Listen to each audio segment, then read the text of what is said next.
Британия не смогла бы воевать с Россией дольше 2 месяцев. В РПЦ не видят российского национализма, а Орбан не угодил даже пчеловодам. Обо всем этом расскажу подробнее. В эфире Нехта самые важные и интересные новости. Обыски у польских топ-чиновников отреагировал даже президент. Президент Глапинский фактически дестабилизировал ситуацию. Национализма в России не существует, а терроризм есть. Пускай нас никто не пугает русским национализмом. Русского национализма в природе не существует, это каждый знает. Москва не видит смысла в мирной конференции в Швейцарии. Правда, ее туда не звали. Бёрн отошел от своей нейтральной позиции, от своего нейтралитета, потому что Швейцария присоединилась ко всем пакетам санкций. Спасибо, что смотрите, спасибо за доверие. Не забывайте ставить лайки, не забывайте оставлять комментарии, не забывайте подписываться на наши каналы. Это правда очень важно. Поехали. Британия не смогла бы воевать с Россией дольше 2 месяцев. Об этом говорит заместитель начальника британского штаба обороны генерал-лейтенант Роберт Магован. Он говорит, что у Великобритании нет необходимого количества боеприпасов, оборудования и резервов. Но ведь любой такой конфликт запускает 5-ю статью Устава НАТО про взаимную оборону. И об этом напоминает министр обороны Великобритании. Людям, которые смотрят и слышат, что Великобритания не готова к войне исключительно с Россией, важно понимать, что поскольку мы находимся в НАТО и существует статья 5, мы никогда не будем в этой ситуации. Коллективно силы союзников могут превзойти российские, говорит министр, но надеется, что шанса это проверить не будет. Еще одно важное расследование Белорусского расследовательского центра, проекта украинской редакции «Радио Свобода», схемы и издания газеты «Выборча». Журналисты заметили, что после введения санкций в отношении древесины из Беларуси вырос существенно импорт дерева из Казахстана в ЕС с 14 миллионов евро до 68 миллионов евро. Журналисты проанализировали одну из таких сделок и заметили, что может идти речь именно о той же самой древесине, которую заблокировали санкциями. Оказалось, что подписи и оттиски печати на документе казахстанской Нур-Электро сфальсифицированы. И, как отметили двое независимых экспертов по графическому дизайну, наложенные на документы с помощью фоторедактора. Кроме того, юрист казахстанской компании Нур-Электро Арман Тулиевич в комментарии журналистам отметил, что не было финансовых операций по такой сделке, не то что товара, и у нас нет такой печати. А представитель белорусской компании-перевозчика Галарда признался, что товар из Беларуси. Мы из Казахстана не везли, мы из Беларуси везли, нам там загрузили. При этом единственный владелец польской компании-покупателя на вопросы отвечать отказался. Расследователи отмечают, что в польском министерстве иностранных дел в ответе на запрос журналистов заявили, что вопросы обхода санкций не относятся к их компетенции. Однако расследование внутреннее начали. В таможенной службе Польши заявили, что не имеют физической возможности проверять все таможенные декларации. Москва не будет принимать участие в мирной конференции в Швейцарии, даже несмотря на то, что ее туда никто не звал. И вообще Россия не верит в результативность такой конференции, как и в то, что Швейцария может возглавить мирный процесс.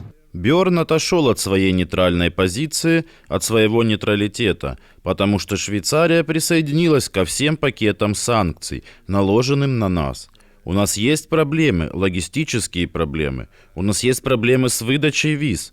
Так что просто неуклонный отход конфедерации от принципов нейтралитета для нас совершенно очевиден. Швейцария присоединилась к санкциям, ко всем пакетам санкций, как я уже сказал. Сейчас они обсуждают, как использовать украденные российские деньги.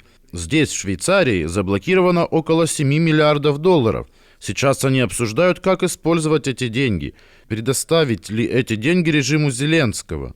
Не знаю, каких целей, для восстановления экономики или чего-то еще. Но в любом случае это российские деньги. Это просто украденные деньги. В ближайшее время в Швейцарии должна пройти конференция, посвященная мирному процессу. Ее проведение анонсировал президент Украины, который сразу заявил, что звать Россию туда не собирается. На конференции будут прорабатываться основы для дальнейших переговоров. И туда уже Россию пригласили. Так называемый патриарх Кирилл говорит, что русского национализма не существует, поэтому им не надо пугать никого. Говорит, недоброжелатели пытались использовать теракт в Крокус-Сити-Холле, чтобы разжечь миграционную проблему внутри России. И, цитирую, обострить межнациональные отношения в стране, в том числе с помощью радикального исламистского фактора. Конец цитаты. Пускай нас никто не пугает русским национализмом. Русского национализма в природе не существует, это каждый знает. Миграционная проблема, по всей видимости, так не решится, но поддержание истории в повестке медиа – это важно. Но тогда, если это не попытка разжечь межнациональную вражду, то что это? Когда не любой теракт, начиная там с 99-го года, потом Беслан, Норд-Ост, они всегда использовали для закручивания гаек, для достижения своих политических целей. Я думаю, что на самом деле они попытались использовать эту трагедию для того, чтобы в будущем оправдать продолжение мобилизации. Это моя гипотеза. Вот. У них явно эта версия не очень складывается. Поэтому если мобилизация будет продолжена, то не сразу, а через какое-то время. Вот. Ну и плюс очевидно, что исламский терроризм это как раз та угроза, которая как-то объединяла Россию с Западом, а это никак не вяжется с последней линией российской пропаганды, которая пытается доказать, что Россия ведет войну против Запада, что это не война с Украиной, это война с американцами, с британцами, с кем угодно. Не террор просто ради террора. Не отработка ли это модели разжигания межнациональной вражды у себя, чтобы потом применить такую же модель в других странах? То, что произошло в Крокус-Сити, это провал, просто грандиозный провал. И не только работа силовиков по предупреждению терроризма, потому что они сейчас на войне с Украиной сосредоточены. Поэтому такой провал был бы, наверное, неизбежен. И они до сих пор наступают на те же грабли, потому что для Путина важнее обвинить Украину якобы в причастности к этой трагедии, которая произошла, к этому теракту. А на самом-то деле все доказательства, в том числе, кстати, и силовики российские об этом сказали, что это ИГИЛ сделал. Филиал ИГИЛа, ИГИЛ Хорасан. Но если они эту опасность не будут замечать, будут игнорировать, значит, ждите повторения. Но кого-то наказать надо. А вот тут начинается проблема, дилемма Путина. Потому что чем дальше война, чем больше войны, чем больше репрессий внутри России, тем в большей степени Путин зависит от тех самых силовиков. В Польше продолжаются обыски у бывших и не только бывших топ-чиновников. В частности, пришли к экс-министру юстиции и к главе Центрального банка Польши, который на этом посту с 2016 года, и расследование в отношении которого было частью предвыборной программы Дональда Туска. На протяжении многих лет мы видели разных людей, которые приходили в Национальный банк Польши в качестве президентов, были как-то связаны с политикой, но, переступив порог Национального банка, становились независимыми от банка президентами. Глапинский абсолютно не пошел в этом направлении. Это печально. Президент Глапинский фактически дестабилизировал ситуацию, принял ряд безответственных решений, они описаны здесь. Момент снижения процентных ставок прямо перед выборами, несение людям чепухи о том, что инфляции не будет расти, когда все макроэкономические данные указывали на то, что инфляция будет расти. Расследование было инициировано после обращения 191 депутата польского Сейма в канцелярию. Теперь главе Нацбанка грозит трибунал и лишение должности. Президент страны уже прокомментировал ситуацию, говорит, основания, наверное, есть для таких действий, потому что иначе это тоже грозит уголовной ответственностью. Венгерские пчеловоды протестуют, но правительство не намерено возвращать запрет на импорт меда в страну. Пчеловоды говорят, что их выживание поставлено под угрозу. Одни видят причину в снятии запрета на импорт украинского меда, а другие в поддельном продукте из Китая, наводнившем рынок. Китай является крупнейшим экспортером меда в Европейский Союз, но исследование 2023 года показало, что 74% китайского импорта – это сахарный сироп. Это была пощечина не только для меня, но и для многих моих коллег.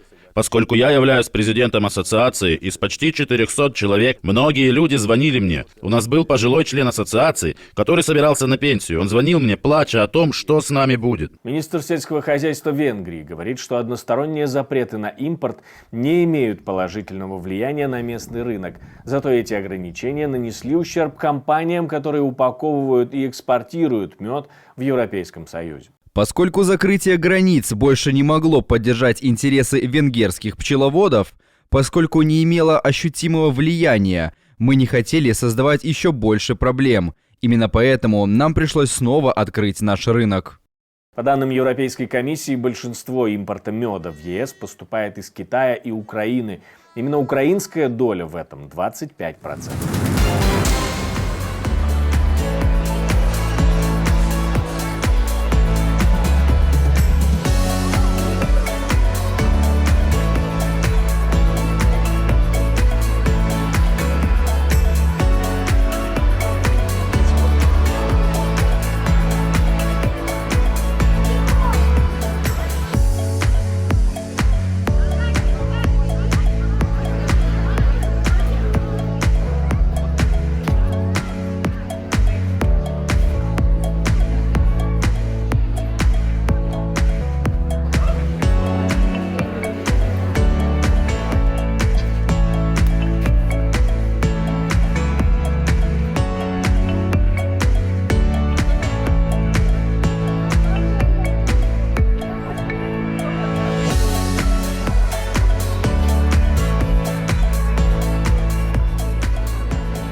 Спасибо, что смотрите, спасибо за доверие, жду ваших комментариев, лайков и репостов, это важно для того, чтобы YouTube показывал это видео большему количеству людей. Ну а у меня на этом все, до встречи и хороших вам новостей.